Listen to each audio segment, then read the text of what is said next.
Olá pessoal, aqui é o professor Igor, sejam todos muito bem-vindos a mais uma videoaula de banco de dados. Hoje nós vamos falar sobre conceitos de banco de dados, essa é a nossa aula 1 e essa aula é dividida em duas partes, a parte A e a parte B. Vamos lá então. Bem, a humanidade desde o princípio ela sempre teve a necessidade de armazenar informação, desde a época lá da monarquia, quando os monarcas precisavam armazenar as informações dos tributos devidos e pagos pelos súditos, até mais atualmente com o capitalismo, né, que acabou assim que a administração das organizações se tornou mais complexa, né, e demandando maior controle das atividades produtivas, como controle de estoque, recursos humanos, dados financeiros, tudo isso se tinha necessidade de armazenar para posteriormente você fazer uma consulta, né? Inicialmente, esses dados eram armazenados em papel, né? Esse papel ele tem uma série de problemas, né, que dificultam o gerenciamento e a atualização. Dependendo de como os dados são armazenados, seja ele em fichas, em arquivos, esses dados para você manter eles atualizados gera uma certa dificuldade e pode também gerar em termos de redundância e até inconsistência dos dados se você alterar os dados em um determinado local e não alterar em outro, né? Com o surgimento dos primeiros computadores, né, essas informações foram migradas para dispositivos eletrônicos, né, esses papéis que a gente tinha. E no princípio a gente utilizava os sistemas de arquivos normais, comuns que o computador disponibiliza para armazenar esses dados. No princípio a gente tinha assim, para cada arquivo a gente tinha uma aplicação. Por exemplo, se a gente for dar um exemplo, né?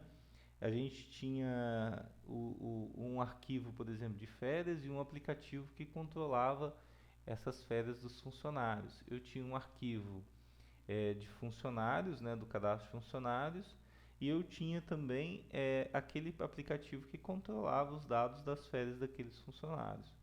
Então, cada aplicação ela tinha seu próprio arquivo, né?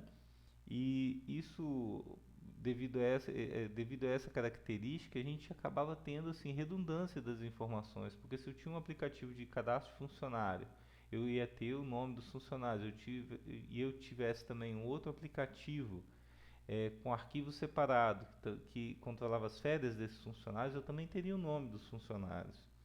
Isso é uma redundância, porque eu teria o mesmo nome do funcionário nos dois arquivos. E essa redundância, ela poderia também me causar inconsistência nos dados a partir do momento que eu altero o nome do funcionário em um arquivo e não altero no outro. Bem, com o surgimento dos primeiros bancos de dados, né, o surgimento aconteceu por causa desses problemas, né, desses problemas dos dados estarem separados. Se a gente for analisar o banco de dados, a gente sempre vai ter um sistema gerenciador desse banco de dados. Um sistema gerenciador de banco de dados, ele é, na verdade, um conjunto estruturado de arquivos, né? Ele é um conjunto com uma estrutura desses arquivos e um conjunto de programas, né, que é responsável pelo acesso e a manutenção desses arquivos, né?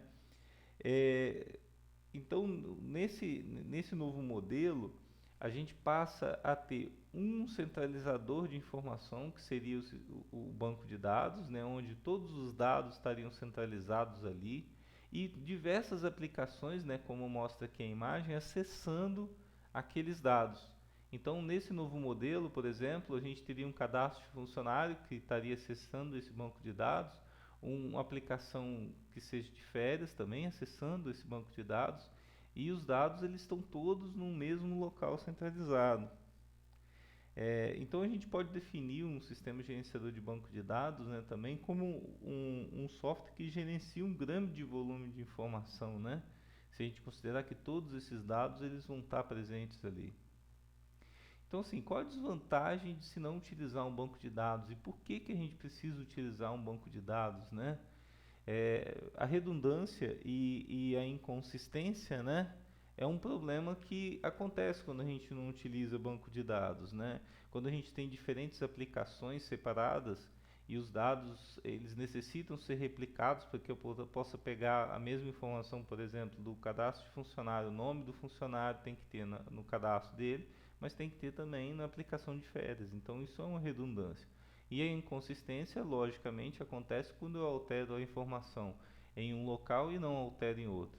No banco de dados isso não acontece, porque os dados estão centralizados. Se eu alterei o nome do funcionário lá, automaticamente no arquivo de férias já vai ter alterado o nome dele também.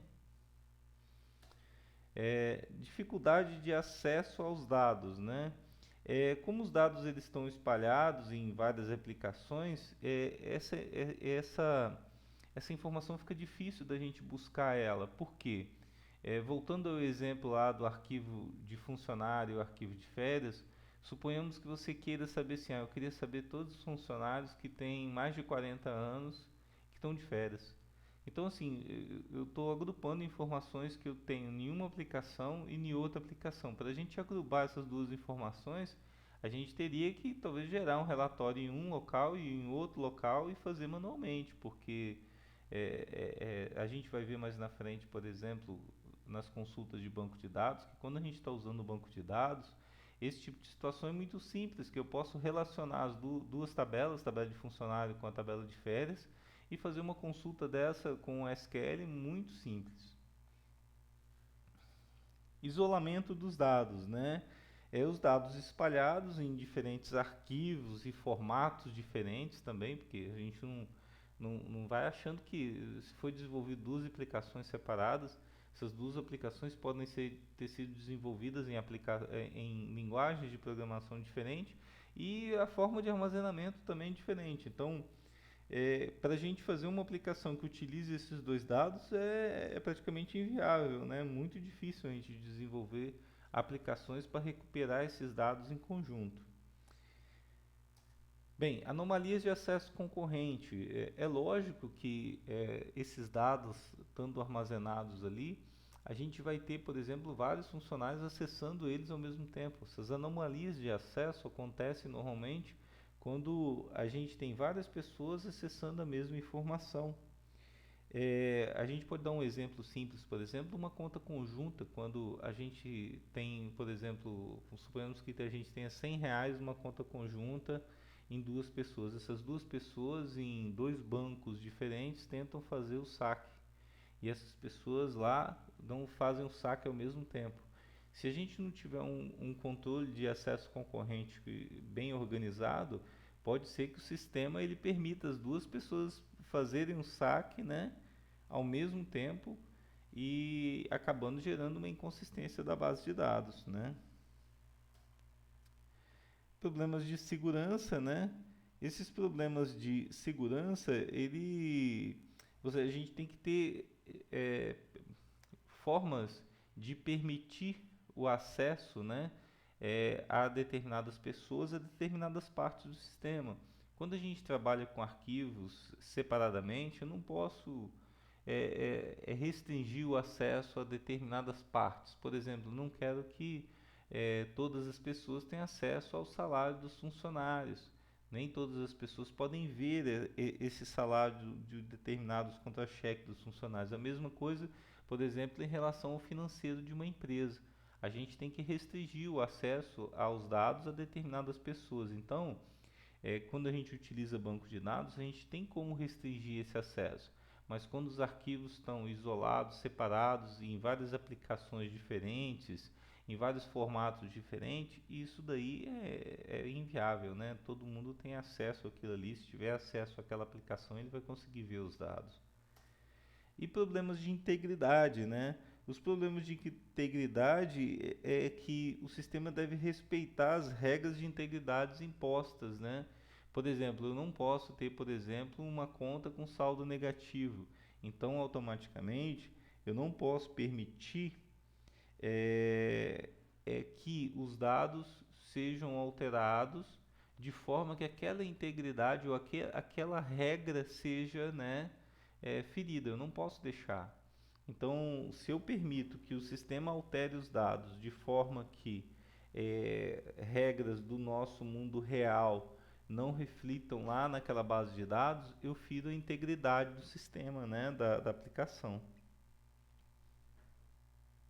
Um outro problema que acontece é quando a gente tem várias aplicações que acessam os dados, né?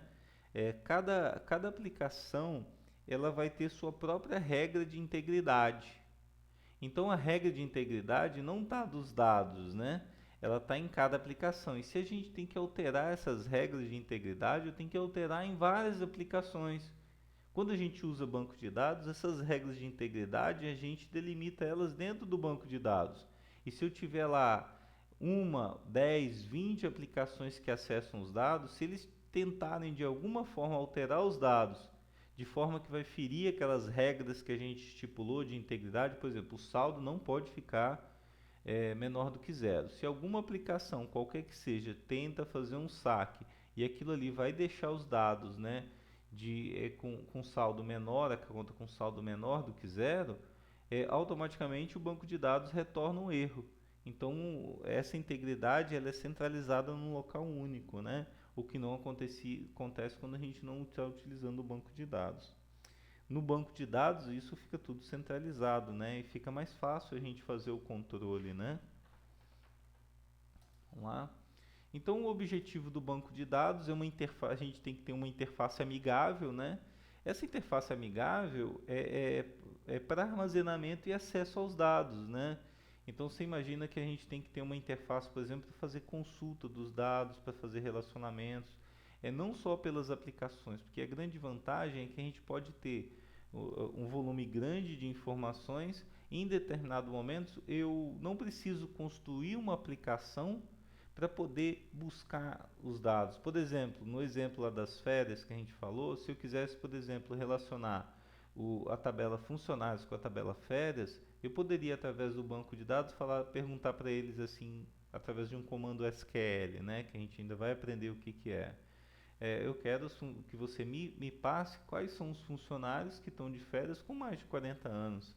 Então, essa interface para mim fazer esse tipo de consulta, o sistema gerenciador de banco de dados tem que me provir, né? Tem que prover essa interface.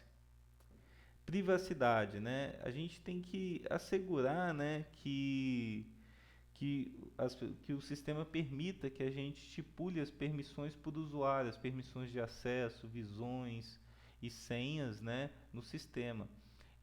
Visões, por exemplo, se a gente tem uma tabela de funcionários, eu não posso deixar que todo mundo acesse aquela tabela de funcionários, porque uma das colunas, uma das partes ali informa qual é o salário. Então eu forneço para o usuário uma forma dele visualizar o que ele pode. Por exemplo, uma visão da tabela de funcionário pode ser só o nome, o telefone e o e-mail. Então eu libero para uma pessoa acessar uma visão, mas eu não libero para ela acessar aquela tabela de funcionários. Então é uma visão diferente daquela tabela de funcionário ou dos dados que estão armazenados lá no banco, né? Então a privacidade é a gente poder fornecer formas de acesso e seguras de acesso aos dados, né? Acesso concorrente, a gente já até conversou sobre isso. O sistema gerenciador de banco de dados ele deve gerenciar esses dados para quando várias pessoas estão acessando simultaneamente os dados, eles se manterem consistentes. Ele tem que se manter consistente mesmo com acesso de vários usuários ao mesmo tempo, né? A gente vai ver numa última parte da nossa disciplina, a parte de transações, para controlar o acesso concorrente, que ajuda a fazer esse controle. A recuperação de dados ele tem a ver com a segurança dos dados, né? A gente não perder dados e a gente manter os dados de forma íntegra no banco, né? Então, assim, digamos que aconteça uma falta de energia, a gente tem que assegurar se durante uma transação ou durante uma alteração de dados, suponhamos, eu vou baixar uma duplicata. Quando a gente baixa a duplicata, o sistema também tem que, além de baixar a duplicata, tem que ir lá no arquivo do clientes, né, lá na tabela de clientes, atualizar o saldo do cliente, Depois tem que ir também na tabela de contas e atualizar o saldo da conta porque entrou um dinheiro a mais, né? Quer dizer, entrou um pagamento do cliente e esse pagamento do cliente também entrou no saldo da conta. Então ele tem que fazer essa atualização. Vamos supor que durante a atualização eu já atualizei a duplicata, já atualizei o cadastro do cliente, mas não atualizei a conta, caiu a energia. A gente tem que tomar com o sistema de gerenciador de banco de dados, ele tem que cuidar para que essa transação só se execute por completo ou não se execute, entendeu? Eu não posso, por exemplo, deixar a duplicata baixo, o saldo da conta do cliente baixo, mas o saldo da conta não vai ter baixado aquele valor. Isso vai gerar uma inconsistência. Se tiver também algum defeito de hardware, né, o sistema tem que estar preparado para poder restaurar essa informação e não deixar a informação ficar de forma errada dentro do banco de dados, queda de comunicação também. Então, essa situação acontece em diversas aplicações. Se a gente for falar, por exemplo, sobre o saque também, né? Quando a gente saca um dinheiro no banco, a gente tem que cuidar, por exemplo, que se acontecer algum desses problemas, seja de energia, de hardware, de comunicação, quando, por exemplo, eu fiz o saque, o dinheiro saiu para mim, quer dizer, quando eu peguei o dinheiro, ele tem que baixar na minha conta. Isso é certo. Agora, pode acontecer também de ter baixado da minha conta e não sair do dinheiro no caixa. Então a gente tem que tomar cuidado para que essas informações sejam sempre coerentes, né? Sempre, o banco de dados esteja sempre com integridade sempre correta. Bem, para acesso ao banco de dados, a gente tem os tipos de usuário que acessam. A gente tem usuários leigos, né? Esses usuários leigos, eles acessam os dados a partir das aplicações que são desenvolvidas, né, pelos programadores. Eles não acessam diretamente o banco de dados para fazer consultas, eles simplesmente acessam as aplicações que os programadores desenvolvem. Os usuários avançados, pelo contrário, eles já fazem consultas direto ao banco de dados. Igual aquela situação do funcionário e que a gente tem uma tabela de funcionários, uma tabela de férias. Esse usuário avançado ele pode ir para o banco de dados e falar, olha, me retorna os funcionários com mais de 40 anos que estão de férias. Ele vai saber fazer esse tipo de consulta na base de dados. E a gente tem também os programadores de aplicações. Esses programadores de aplicações, eles são quem escrevem, né, os códigos das aplicações para acessar os dados que estão na base de dados. Além dos programadores, a gente ainda tem os analistas. Esses analistas, eles definem o projeto do sistema de informação como um todo. Eles especificam as aplicações e a estrutura toda do banco de dados que vai ter, né?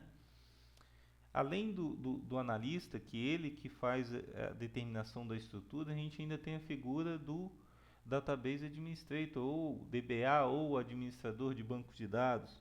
Esse cara ele tem uma função chave no desenvolvimento, né, do banco de dados e na manutenção dele, porque ele é responsável por atribuir as permissões de acesso aos funcionários, por fazer os backups de segurança, né, que a gente tem várias regras de segurança que a gente tem que ter para poder aqueles dados tem que fazer backup, não fazer backup só no disco, tem que fazer em fita, replicar eles para outros locais. Então, ele também tem que monitorar o ambiente do banco de dados para verificar se o desempenho está adequado, se o sistema não está ficando lento em determinados momentos. Ele tem que otimizar os recursos de disco, memória e processador para atender ao banco de dados. E ele tem que dar suporte também aos analistas e aos programadores, porque essas regras de integridade, né, são regras que são ditadas pelas necessidades dos usuários, que normalmente são os analistas que verificam lá, o usuário ele tem a necessidade de determinada função. Então há uma discussão entre analista, programador e os DBAs para essa informação ficar armazenada no banco de dados, que qualquer aplicação que vá fazer acesso àquela informação vai respeitar aquela determinada integridade. Então, o administrador de banco de dados, né, ele vai fazer tudo isso, ele vai ser responsável por dar manutenção, atualizar e dar suporte a esses usuários mais avançados, né, em relação à base de dados. Ok, pessoal? Um grande abraço a todos aí.